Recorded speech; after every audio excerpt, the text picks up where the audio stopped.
We all experience times where we feel adrift, estranged from our friends, distant from family, even disconnected from our own selves. Yet even when it feels like life is spiraling out of control and you're falling into this abyss, you are never really isolated from what is truly meaningful, which is God. There is always hope. We're going to be talking about that today on the idea of from lost to found, how God pursues us in unexpected ways on Soul 02.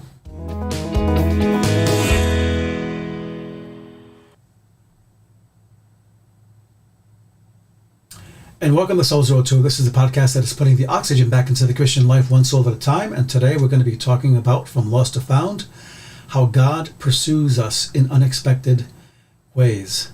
And often we get these ideas of God that are so old and weird that, that it's always this fearful, angry person just waiting to stomp on us. But yet today, everybody experiences times where they feel lost. And where you feel like you're very far from the things that you're passionate about, and that your life is a giant black hole. And this is what Jonah might have felt when he was drowning in the ocean or inside the large fish. And the fish is not really the central part of the story in Jonah's life, but it's what God did through it. The fish was only the means of deliverance, and we're going to be talking about that today a little bit. But the great fish represents a couple of things. And in Jonah chapter 1 and 17, it says, "But the Lord provided a large fish to swallow up Jonah. And Jonah was in the belly of the fish 3 days and 3 nights." And this sounds ominous, right, in a sense, and even weird to some. But the fish represents a couple things here. And the first thing it represents is the unlikely ways that God delivers us. That God would use a large fish to get a person's life back on track is beyond comprehension. And yet that is exactly what he did in Jonah. And people, in those seasons where you feel like you're lost in this hole, all of a sudden you run into people that you haven't seen in a long time. And they're the right person at the right time to encourage you and lift you up out of that pit. And that is not a coincidence. What we perceive as coincidences are often deliberate acts of divine intervention. And God sends help our way in ways we didn't dream about. But also there's, the fish also can represent this, the fact that God will pursue you regardless of how lost you think you are. And God can save us anywhere, anytime, and in any manner he chooses. God saved Jonah while he was drowning in the deepest part of the sea. And this is an incredible story. And it says of Jesus, it says in Hebrews 7:24, he is able to save completely those who come to God through him, because he always lives to intercede for them. And what a beautiful scripture when you think about it, that God will go after you no matter how far you think you are. No matter how lost you think you are, God will go after you. He loves you. That's the whole point. So I want to say that to say this, that God pursues us by placing us in these dark places, right? And which is the not so fun part.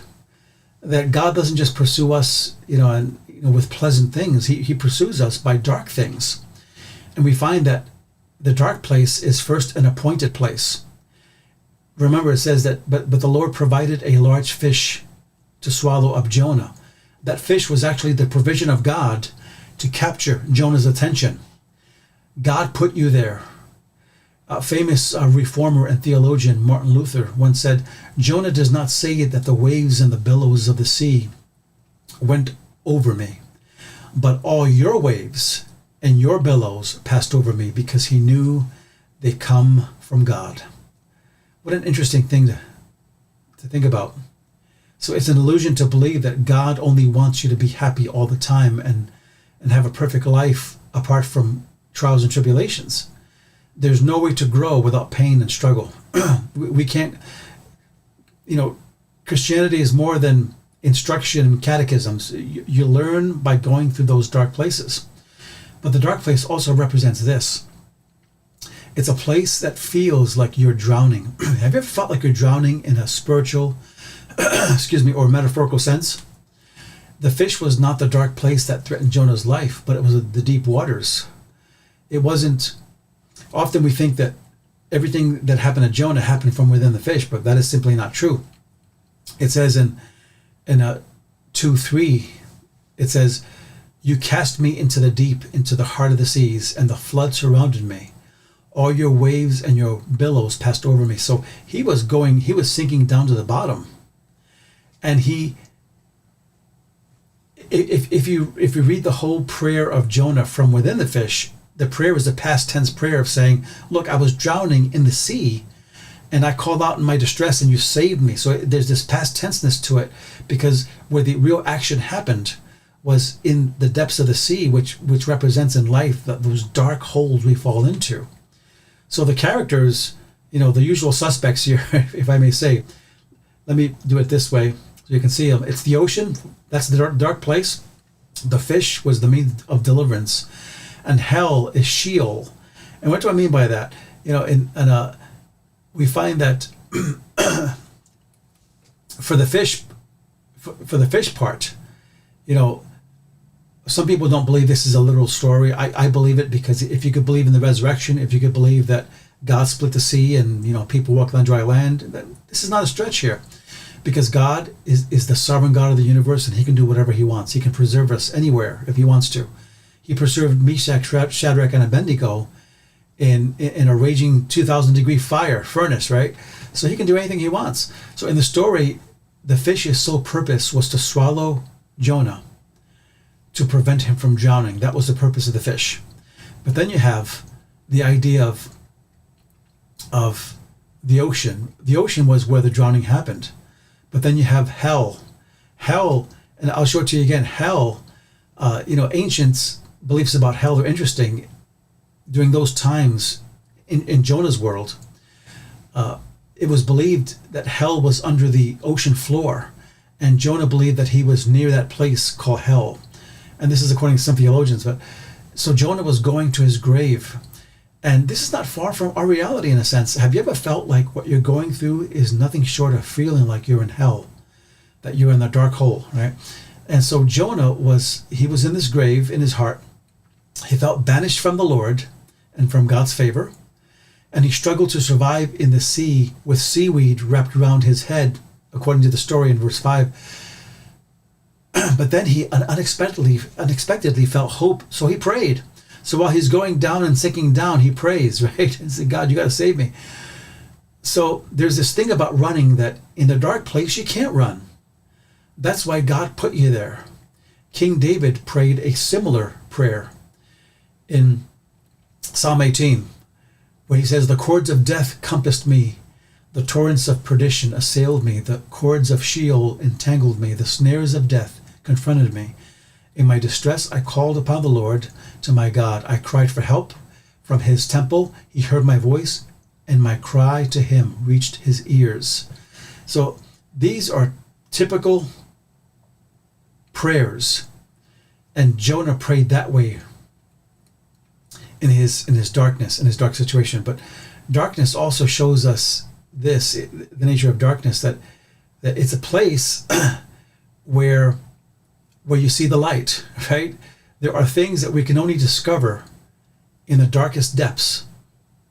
And light speaks of revelation here.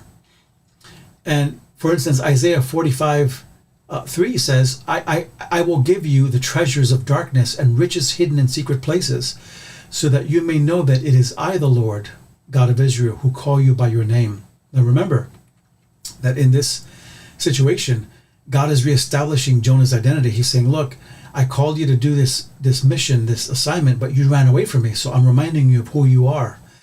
And he had to go to the dark place to realize that, meaning Jonah did. And so the dark places re-energize our calling, right? And they recenter us if we steward them correctly.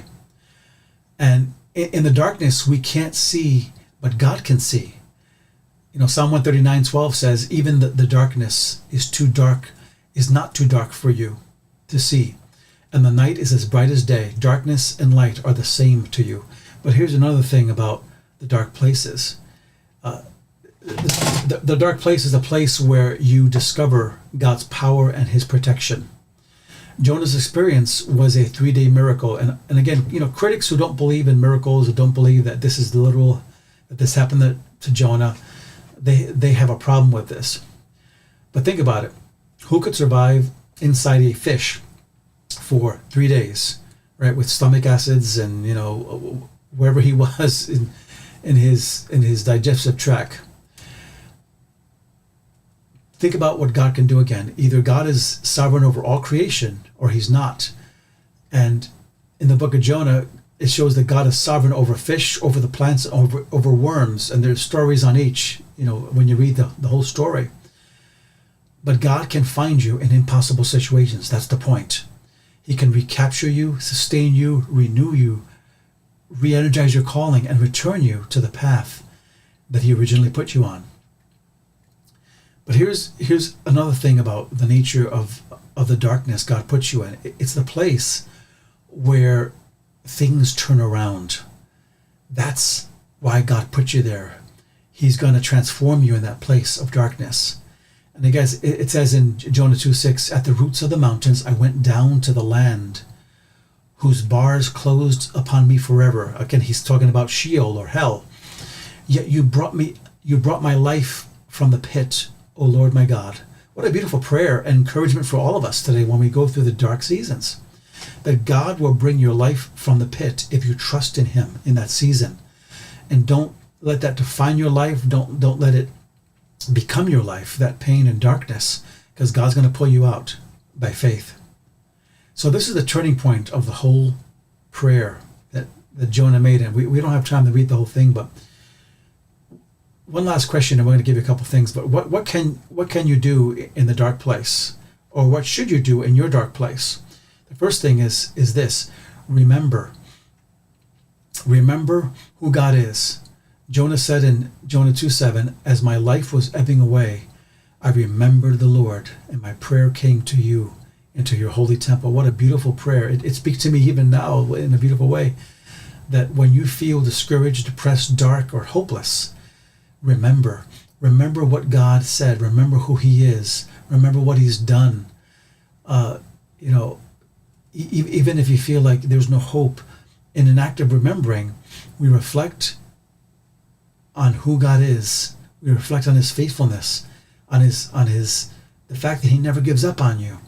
And that resets you. It resets your thinking, because it is not who you are now or how you feel now. But here's another thing you can do. Pray. It says, those who worship vain idols forsake their true loyalty. This is part of his prayer.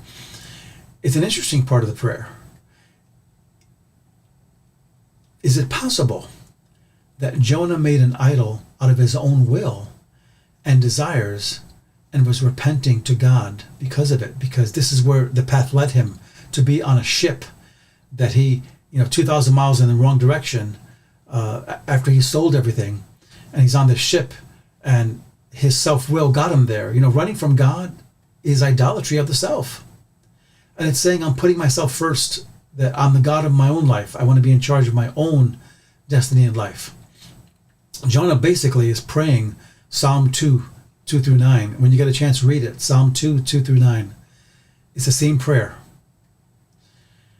And I think about Ephesians 5:19, where Paul says to speak to one another in psalms, hymns, and spiritual songs, singing and making music in your hearts to the Lord.